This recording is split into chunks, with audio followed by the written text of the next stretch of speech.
Emmanuel Macron se demande ce que la France a pu faire à l'Afrique pour que l'Afrique les cherche du continent africain.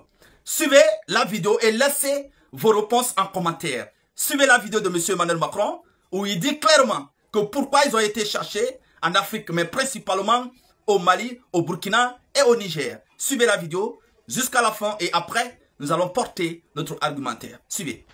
Là encore, on a des millions de Maliennes, de Maliens, de Burkinabés, de Nigériens qui arrivent en France, de familles partagées, parce qu'on a tellement fait avec ce pays.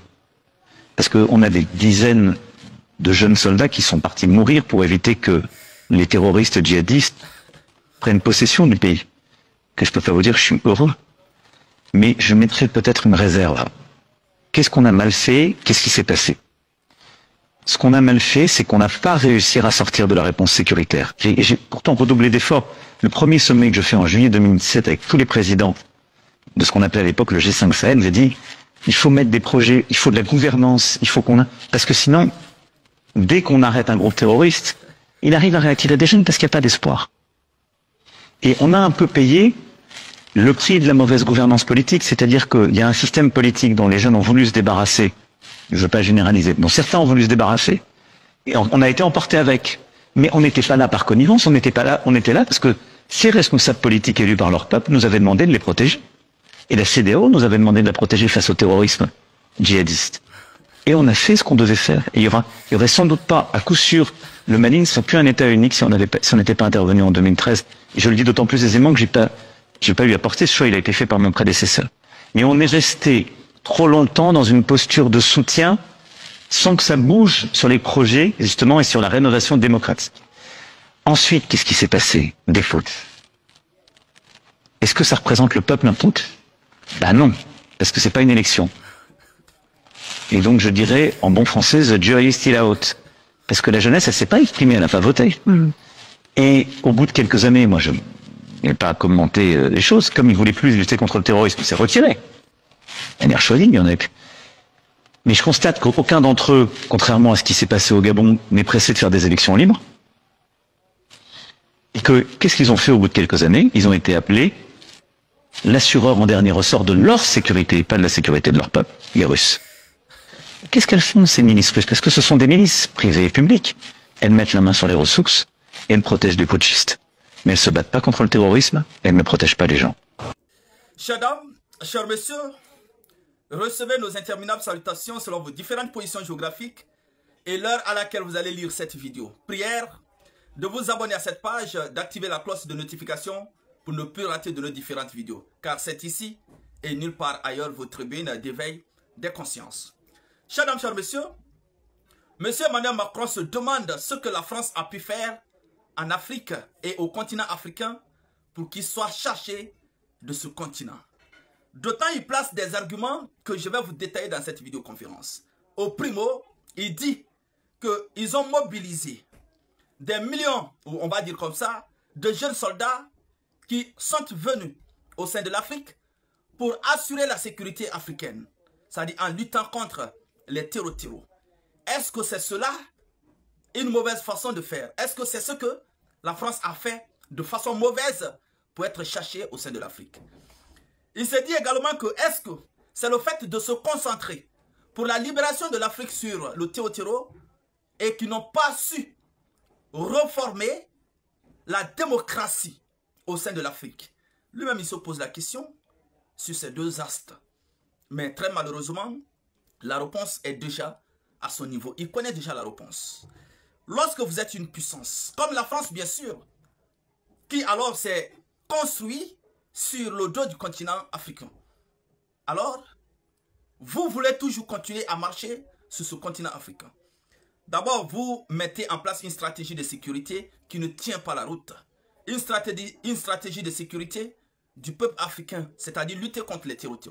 Mais très malheureusement, vous avez créé cette stratégie de sécurité pour tirer profit, c'est-à-dire les jeunes minières du continent africain, au niveau du Burkina, du Mali et du Niger, vous vous êtes installés là pour profiter, pour exploiter de façon illégale cette recherche et les transporter vers le continent européen, surtout au sein de l'Afrique. Est-ce que sur ça, les Africains peuvent vous laisser continuer à exploiter leurs ressources de façon illégale? Est-ce que le peuple africain va rester endormi et vous laisser prendre toute sa recherche et les transporter vers l'Europe? Je crois que la réponse est non. Je crois que la réponse est non. On ne peut pas le faire. Du moins, lorsque vous parlez de la sécurité et vous venez, toutes les stratégies d'un État, vous les transmettez au sein de votre pays, mais également au sein de ceux-là même, vous vous êtes dit que vous êtes venu lutter contre eux. Les terreaux. C'est-à-dire toute la stratégie étatique, vous faites cela. Et vous vous engagez à lutter contre le pouvoir en place pour mettre vos hommes, pour mettre ceux-là qui vont piller le continent africain et enrichir le trésor public français. Sur ça, les Africains vont s'asseoir, vous regardez. Est-ce que les Africains vont rester les yeux fermés en train de voir que vous êtes en train de piller le continent? Je crois que la réponse est non.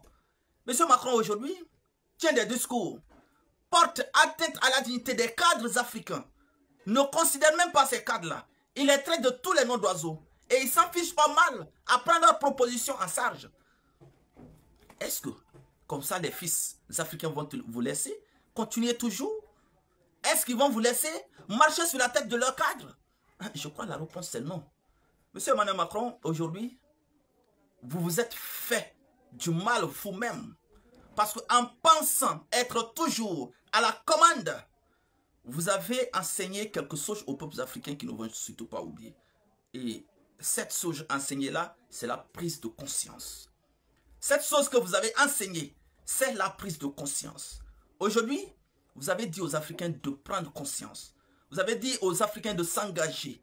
Vous avez dit aux Africains de lutter pour leur libération. Vous avez dit aux Africains de lutter pour leur souveraineté. Vous avez dit aux Africains de passer par tous les moyens pour arracher cette liberté qu'ils cherchent. Et vous êtes en train d'imposer aux Africains de choisir leur propre régime de gouvernance, leur propre démocratie, une démocratie purement africaine. Et c'est sur ça, on ne peut pas vous laisser alors sur le continent africain. Pas pour vous chercher, mais les accords signés auparavant ne sont plus applicables sur le continent africain. Certes, on est obligé de vivre ensemble, on est obligé de se soutenir de façon mutuelle, on est obligé de coopérer de façon sempiternelle, mais cette coopération doit être, ces coopérations doivent être vues dedans. Je vais dire que ça doit être revu et signé de façon conventionnelle, mais de façon acceptée par tous. C'est de ça qu'il s'agit. On ne va plus venir s'asseoir et être des béné-oui-oui. Non, ce n'est pas possible, monsieur Macron. L'Afrique, son avenir ne doit plus être tranché au sein de l'Europe et lui être imposé.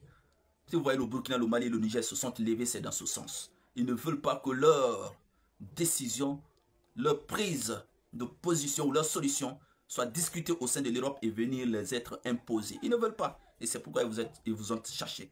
On ne veut plus que nos ressources soient pillées de cette façon. Donc, voici la réponse à ce que vous avez exprimé comme inquiétude. Je vous remercie.